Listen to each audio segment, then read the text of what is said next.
Hi, everybody.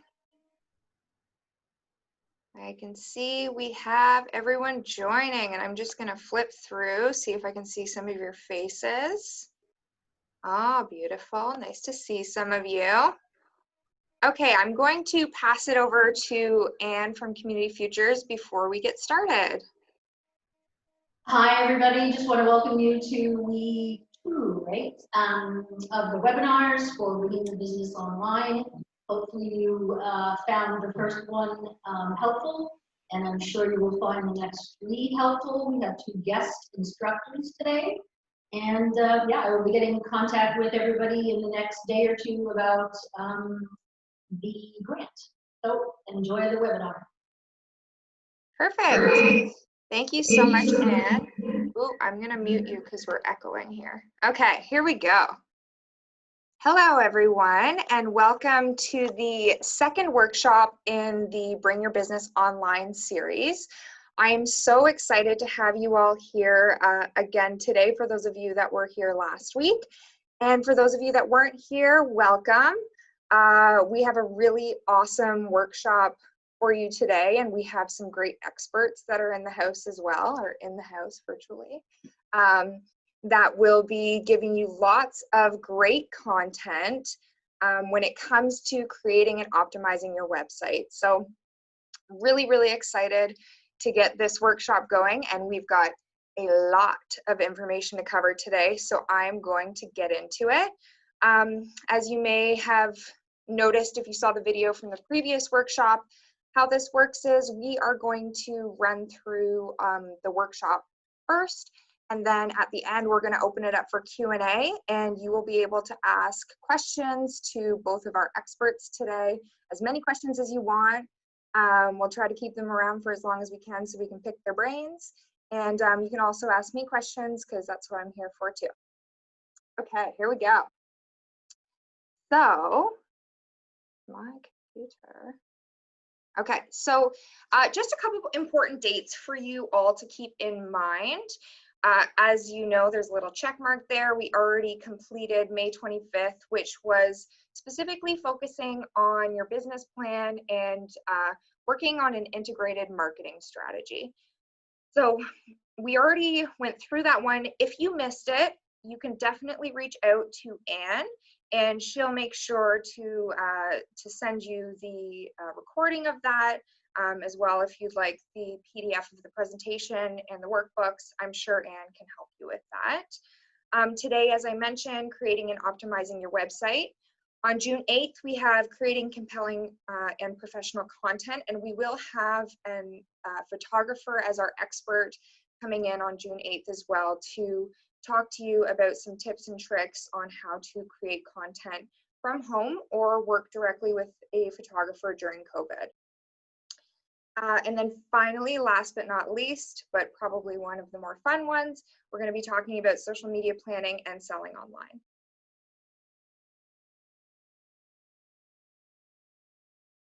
My computer seems to be slow today. Oh, here we go. So if this is the first time that you have ever seen my face, my name is Rose Terry. I work at the Innovation Cluster. I've been here for about 6 years, and I am the marketing manager and a senior innovation specialist. My background definitely is in marketing, so I would say that's where my expertise lies. However, I've worked with hundreds upon hundreds of startups to get their businesses up and off the ground and then help them to scale to become successful. So I have a lot of background just in building business as is. I'm also a toddler, pug, and husky mom when I'm not doing work stuff. These are our wonderful experts today. So you may be able to see on your screen, we have Brendan and Sophie. They have an extensive amount of experience when it comes to website development, design, and e-commerce, and all the wonderful things that come along with it. So what we're doing today is we've brought them in. I know that they're going to be giving a little bit of background on themselves, so I'm not going to dive too deep into it, but they've come in today to help you because knowledge is power. So we're going to be picking their brains today. They're going to be going through some amazing information, which you will also find in the workbook that Anne has sent out to you. And we are going to make sure that you know everything that there is to know before you start to get into the process of building your website. Or if you already have a website, how to optimize it to ensure that you're getting the most out of your website and your e-commerce experience. So what we hope you get out of today's workshop, what I'm going to run through prior to having Sophie and Brendan speak with you are the pros and cons of outsourcing development. We're going to talk about how to sell online. We are going to talk about building or improving your website. So if you're starting from scratch, or if you already have a website and you need to make that website better in order to sell more. And we're also going to talk about optimization to increase your sales. So our gift to you is Sophie, Brennan, and myself worked on this wonderful workbook that Anne likely sent out to you last week. And it is going to have kind of a breakdown of all of the different things that we're going to be touching on today, which is great. So I am definitely a note taker. I encourage you to take notes, but the good thing about this workbook is you don't have to be furiously writing down your notes. You can kind of take your time and write down the key things that may not be included in the workbook or notes for yourself. Of course, as I mentioned in the last workshop, we are recording this session, so if you do miss anything, please don't worry. We will be sending out the recording of the session following today.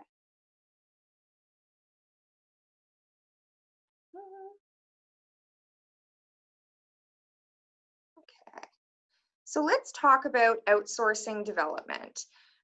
This is a question that I've received a lot from working with startups when they're getting their website ready to go. So, we work on our website at the Innovation Cluster internally, but we also do a lot of outsourcing for different pieces as well. So I think it is important to understand kind of the process of what that might look like, as well as what the pros and cons are of outsourcing development of your website. So the first piece that I wanted to touch base on was skill. Outsourcing your web development projects will give you access to a lot of skills that you may not have yourself. So some people are cautious about outsourcing web development because at times they're like, well, maybe I can just do this myself and I'll save myself some costs.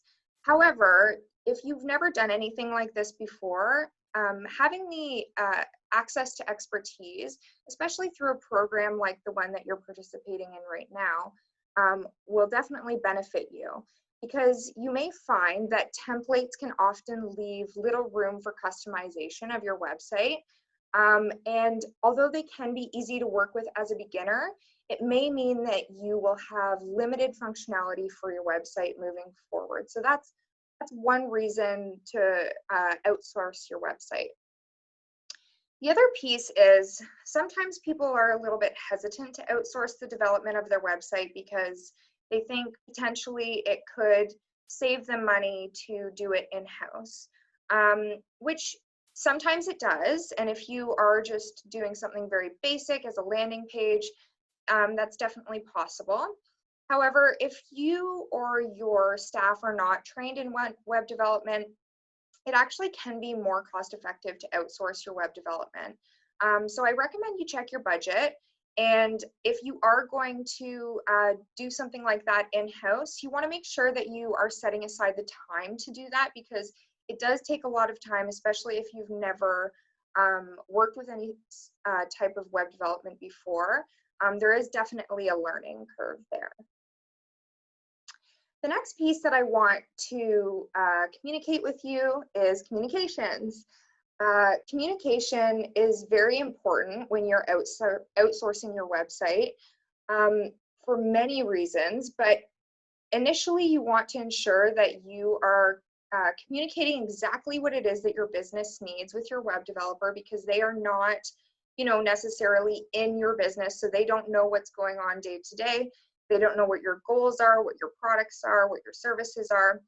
And having a lot of communication up front can ensure that you reduce any mistakes that might happen. So I highly recommend creating a project brief for your web developer, having tons of regular check-ins to make sure that everything's going okay, especially in a time during COVID when we can't meet in person. It's always a good thing to over-communicate what your needs are and make sure that you're providing your business goals in advance so they understand exactly what it is that you'd like to get out of your website.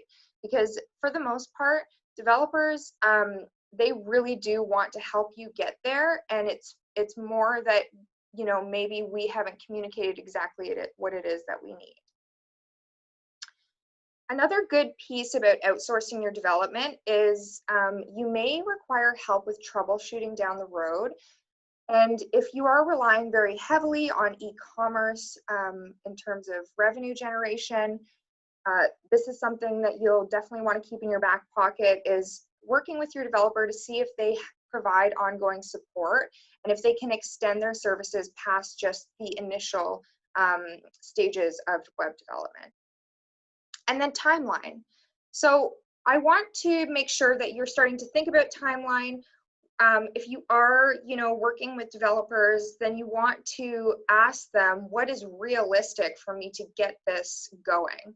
And then manage that closely, especially when you start to think about your goals and what your revenue generation goals are.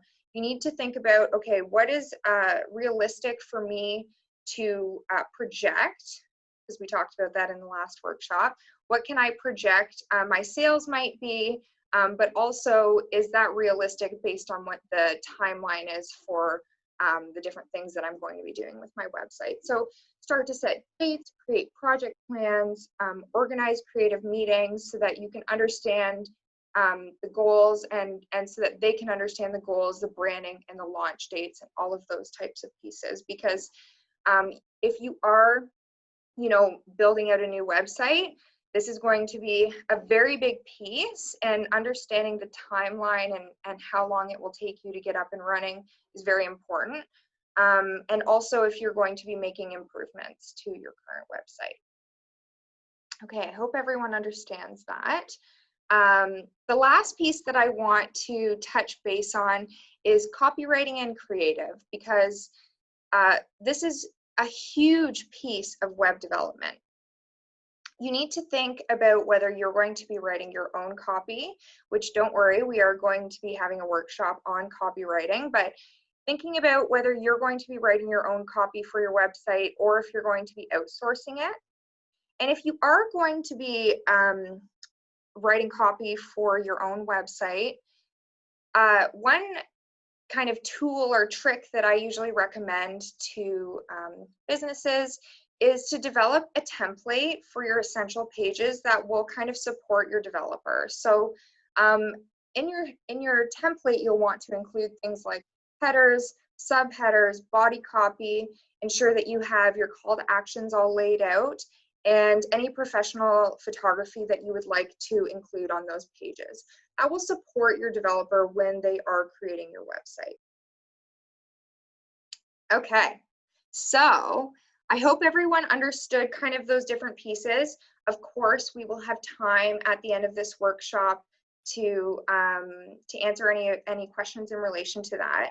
But now I'm very excited to pass it over to Sophie, who's going to be talking to you about e-commerce. Oh, let me just unmute her here. There we go. Wonderful. Can you hear me? Yes. Excellent. Okay, well, welcome everybody, and I'll just get moving here. And excellent. My name is Sophie Andreu, and thank you very much, Rose, for asking me to come and talk a little bit about e-commerce. I have 10 minutes to do this. So I'm going to try hard and be within the 10. And you might ask, well, who the heck is Sophie anyways? So my name is Sophie Andreu. I have an undergrad of computer studies science from University of Windsor. I have a master's of engineering and information systems from the University of Toronto. I worked at Bell Canada for many years as a customer systems engineer and then left there after I was a sales director. I was on Bay Street, part of a high-tech startup. I was chief operating officer. We went public. So I love working with small companies, large companies, because I have that background. And now I'm the founder of 123 Digital Power. We're a digital marketing agency. 50% of my time I spend hands-on doing social media and website development and support for a number of companies. Like Kawartha TV and Stereo, Knock on Wood, and many others. The other 50% of my time I spend showing you how to do it yourself so you can indeed be successful on your own. And Imperial Oil is my largest company that I do that with for about 6 years, and a number of others like Community Futures, DBIA, and I can go on. But I love what I do. So what happened was when Rose suggested she was doing this because of the Community Futures grant, I keep on pressing next, Rose, and oh, there we go. Okay. So what I said was, you know what, I've just helped 70 businesses pivot through the last 3 months. And here are just some of them. I was going to put everyone's faces and then I timed out, but every single company is different. Every single company is different. You're different because your services, your products, what you can sustain on your own, your budgets, everything is so different that this is why I wanted to share with you this little kind of, it's like a success story piece. But one thing I wanted to share with you, and this is what's in your workbook, are these 4 steps. So when you're thinking about what e-commerce platform should I be using, you want to first think about, okay, do I currently have some sort of service or products that I'm offering? And if I am, what is my current payment system? What current payment system are you comfortable with? Do you happen to currently use Square? A lot of us use Square. Do you happen to currently use PayPal? Are you comfortable with e-transfer? Do you have a retail store currently that has a payment system? So then you want to look at all of those and list those, whichever ones you're currently using, in the booklet that you have that Rose and Ann have sent you. Then you want to think about, okay, what services am I selling? It's not just essential services anymore. This is the tool I used for myself when I was helping people pivot in the last 3 months. But what products and services do you have that lend themselves to being purchased or online, okay? So in the second part of that little booklet that the team sent you, list all the products and services that you have that you want to sell online. So that'll really help you. Then the third one is, how are you going to fulfill those products and services? Meaning right now, and then in a month from now, and in 3 months from now, as we're opening up gently, how are you going to get that product or service to your clients? Is it door drops? Is it curbside pickup? Do you have a retail store they can come into? So how are you going to, so you're going to take now each of those products and services, think about how am I delivering it? Then finally, you're going to put it together on which website platform should I be using. As we know in this tool right now, many of you have websites and you're looking to add e-commerce to it. So look at the payment platform you're currently using, and does your website support it? Or do you have to use another payment platform on your current website? So I'm going to show you now some success stories of businesses we've worked with and what they've done. So this one, for example, she just had PayPal at the start, and all she wanted to do was put online, pay me here. And so if you have PayPal, you can go into PayPal and go to some place where it says receive payment, and you'll get an individual link that you can put online to accept payments.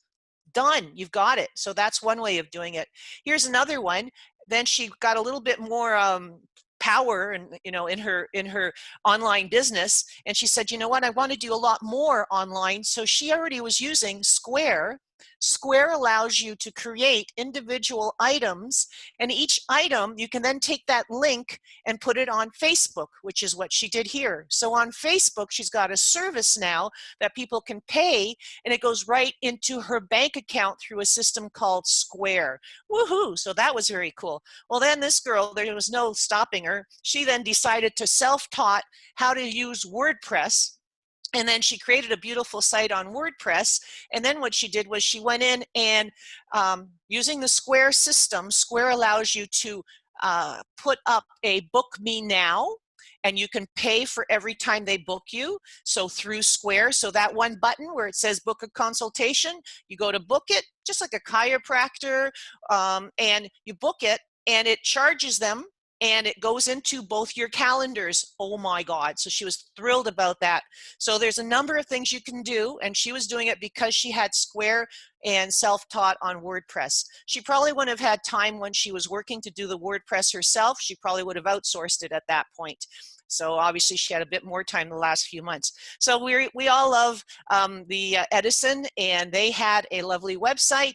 And I noticed that she was trying to sell coffee through Facebook. So all we did, because she happens to use Square at her location down in at the Venture North building. So I said to her, you know what, you can create an individual link on Square that sells a pound of coffee. So we did that. And then we put it on Facebook so people were able to buy it. And then Lindsay would show up at your door and do the door drop of the coffee. So it was awesome. And then we contacted Brandon because he happens to be supporting her website, and he put the link for that on her website. So it was awesome. So there's so many things you can do.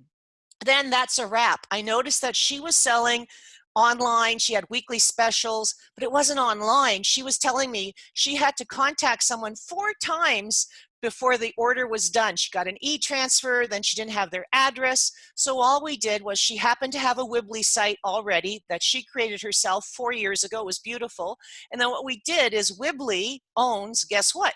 Square. Oh my gosh. So what we did was, at that point we said, okay, so let's go into Square and add your items. So we added individual items on Square, and now you'll find those items on her Weebly website.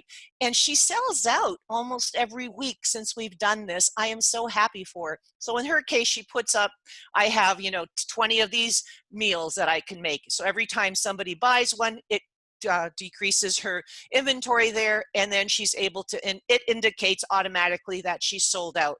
So I'm thrilled about that. So again, what was this one? This one was, whoops, that one was Weebly, and we used a Square checkout. There's so many alternatives. Here's one, a good friend of ours, Green Street. They had the Digital Main Street grant with us a little while ago, say in the fall. And we were starting a huge website for them. Now, they already had Wix, which was great for them, but it wasn't great for their inventory. These guys have thousands of little products, who knew, that go along with bikes. So we needed something that has had substantial inventory power. So in that, we ended up thinking Shopify. So what we did was, we created the Shopify store for them, trained them on how to maintain it themselves. And now, through COVID, what they've been having are sales all over the country, people that didn't even know them, and they've been supporting them through digital marketing tools like social media, like Facebook. So I've been thrilled for them. So again, with them, they created individual items, and this is us training her team. It happens to be her kids, and it went really well. I was just thrilled for her. So you're going to find, you can go to Green Street, and you can shop for bikes, e-bikes, yoga, and so forth, and they have a lot of inventory in the background now. And I know that Brandon is going to get on and tell you about a lot more about Shopify, so I'm not going to continue very much more on this, but basically all of the systems, whether you're on Wix, whether you're on Weebly, whether you're on Shopify, they all have the same concept, where you have a website, then you can put in a shopping cart, and you can put in items, and each item is one of your products with a title, with a picture, with a price, and how you're going to check out and how you're going to deliver, which takes us back to that first 4 steps on what's your payment system, what are you selling, how are you going to get it to them, and then how's it going to integrate with your website. So that's what we take businesses through, and these are some success stories. And the one I'm going to leave you with, because I think I'm running out of time, is this one was a current company. They are called Statement House. They were selling on Etsy, and they had a physical store downtown. Etsy wasn't doing it for them anymore. It was getting too expensive, and of course they were closed. So what they did was they ended up going with Weebly, and they were already using Square, so it made sense. And so Sandra and Matt are the team on that front. So we did a lot of virtual sessions, and they themselves created this very talented and fabulous online store using Weebly and Square. And Square happens to also have e-cards, gift cards that people can buy and then use when they check out. So you can buy it as gifts. So I think that's all I really wanted to share. Yeah, I'm just go back one. I think in the book that Rose and Ann have given you, I have given you the pricing for the different websites, just as a snapshot. In general, every transaction's around 2.9%, no matter which one you choose. Okay, so I think that's 10 minutes, and I will give it over to Brandon. Okay, I will be quiet now. That was excellent, Sophie. Thank you very much. It was very, I've got a lot to live up to here now in the presentation. I am entertaining. Yes. So if you don't know who I am, my name's Brendan Quigley. I graduated from Trent University here in Peterborough. I've been doing web development for 6+ years. I've worked on a number of different kinds of websites, from straight coding to Joomla, WordPress, and Shopify sites. And so today I'm going to talk more sort of the how-to with the e-commerce. And so in simplest terms, like Sophie was saying, like your e-commerce is basically giving your customers an opportunity to go to your website and purchase your product. And so if we boil it down, all e-commerce sites need, and this is the more technical side of things, these 6 things. So you need a name or an address for where your site's going to be. You probably already got that. You need hosting, somewhere for your website to live, sort of a platform that's going to manage that, the theme, what it looks like, and then a way to do products and a payment gateway. A lot of platforms will take care of a lot of this for you, and that's where like Square and Weebly or Shopify or WordPress plus WooCommerce come in. Where they sort of knock off a bunch of these in one go.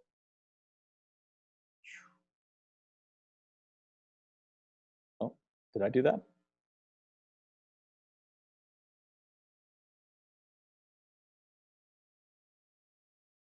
There we go. So let's just see here.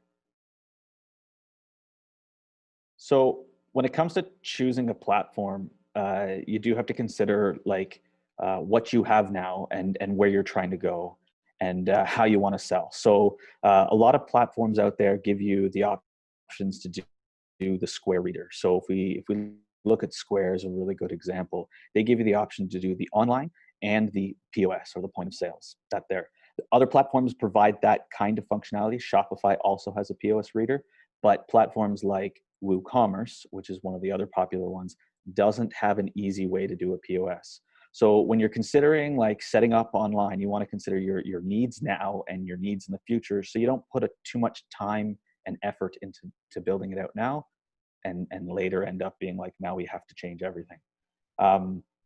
You also want to look at those potential integrations. And so what's the good example that Sophie gave was Weebly as the platform builder, and then Square as the integrated POS and payment online. But other integrations could be booking calendars. Other integrations could be the ability to do gift cards or like advanced coupon codes and that kind of thing. So you want to take a look at like what kind of things you're going to want and make sure you check your platform to make sure that they have those options down the road. Often it comes in the form of a plugin or an app or an add-on, and they do have additional costs. The other one I like to look at too is marketing tools. So what are you using now for marketing, and how that might integrate. So if you've got an email list, you want to make sure that your platform can easily add to that email list. So whether it's a MailChimp, you're going to have all your customers be added to a list, or it's something like Klaviyo that gives you sort of a customer relationship management platform so that you can do more advanced mailings. So look at those. And then it does come down to cost versus return. Sophie had a really good slide there at the end that sort of showed you the different costs. When it comes to e-commerce, you end up paying on a regular basis, and some tools are just way more expensive than what you need. So in my experience, so here's some of the brands I've worked with. I've often found that the tie usually comes between Shopify and WordPress. That seems to be the two platforms that I've worked with a lot. And I think it's because a lot of people got started with their website. They have WordPress already. And so adding WooCommerce is an obvious next step, where Shopify is building out sort of a new website. So they do come with their pros and cons, and I'll just compare these two real quick. And if you have more questions, we can go into more details. Shopify is sort of considered that all-in-one scalable online store. You know, they've got their tiers. You can just go up their tiers until you're selling. They've got a tier called Shopify Plus that starts at $2,000 a month, which is, to me, seems crazy, but that's for the really, really big brands. It's definitely easy to set up. It's got themes just like WordPress and other platforms, but it does have a relatively high monthly fee. And so in many cases, that's sort of like the cost of $29 a month US. There are a few other lower tiers, but that's the base cost. Really costs out a lot of small businesses. WooCommerce, on the other hand, it's got a large number of free and paid add-ons. You can really extend WooCommerce to fit your specific business. And it's open source and free. So the base shop can just be added to your WooCommerce store without much difficulty. But in my experience, I have found the product management to be a little awkward when it comes to making variables on the product. So if you have a t-shirt and you want to sell it red, blue, and green, there's a lot more like clicking and setting up of that. And you do require, this is usually not a big issue, but you do require a compatible theme so that you don't have to spend time customizing your theme when you link WooCommerce to your website. Once you have your platform chosen, here's a quick list of all the things that really makes your online store look good. This is the same list that I tend to go through every time I make an online store. And you can really start to tell the websites that have these different aspects. And so we'll go through it real quick. Obviously, an attractive design, something that when people land on it, they're attracted to the site. Clear calls to action. By this, we mean like obviously directing your buyer down the buyer's journey. So if they land on your website and you sell socks, you want to like upsell your socks. If you don't have a clear call to action or like a route for your buyer, they might just leave your website from the homepage and never actually get to the product. The next one is easy navigation. We take this one for granted because we're often searching on Amazon, but having a navigation that is logical for your customer when they land on your website, it can really increase conversions. And so we see this in clothing stores a lot, where they have like self-selecting summer, fall, winter, or men's and women's clothing. So making sure that the logical route for your buyer on your website is also represented in your navigation. Beautiful imagery. I'm thrilled to hear that you've got a photographer speaking, because this really is the number one thing that makes or breaks an e-commerce website, is having really attractive photography and like really good product shots. It's also what makes, like, if you're looking at themes either for WordPress or Shopify, you're looking at a theme, you're like, oh, that theme looks really good. And then you try it and you're like, oh, it doesn't look as good as the demo. It will come down to your photography. And there's a lot of places to get free photography, but when it comes to product shots, that's an important aspect. The number 5 there is the easy to access cart. This is simple to do when you're using these platforms because they usually build it in, but it can be overlooked. Basically making it easy for the customer, once they've put something in their carts, to go look at their cart. Unfortunately, Amazon is a really good example of doing this really well. I say unfortunately because they're like the big e-commerce giant, but in your store, make sure that at any step of the process, the customer can easily check their cart to see what they've put in their cart, to see what the total is, that kind of stuff. The search bar is an obvious one. You want to have good search on your website, and you want to make sure that the search bar is accessible, and when it shows the results, it shows like relevant results. That's one way to really increase sales. And then social proof. This is as simple as having testimonials on your website of people who've bought the products. And it's amazing, the stats. I don't have the numbers to pull out, but they say that people will trust an absolute stranger more than they'll trust the business when they're looking at testimonials. So another easy one to add to your website. And it's it makes my top 7 list, I guess. So the next steps then would be asking your question. I like how this is 1 and 1. It's not 1 and 2. So if you have a website, explore the options to add e-commerce and compare it to creating a new website. So if you're on WordPress already, like WooCommerce is an install away versus, say, building a brand new website using Shopify. Now, Shopify has options. If you're thinking to yourself, okay, down the road, maybe we want a Shopify store, there are ways to like integrate Shopify with your existing WordPress installation. It's going to cost more than if you just used WooCommerce. If you're on another platform, look at things like Square for adding links to buy things. Because e-commerce doesn't have to be the traditional cart. It can be as simple as I want that product and pay for that product. If you're starting fresh, make sure you look at, if I were recommending, I would say make sure you look at Shopify and compare that to your business needs, because you want to make sure that the effort that you put in now will be able to scale for you down the road. I hope was I quick enough? This is just a quote from the owner of Shopify. He says, e-commerce is not an industry, e-commerce is a tactic. So big things there.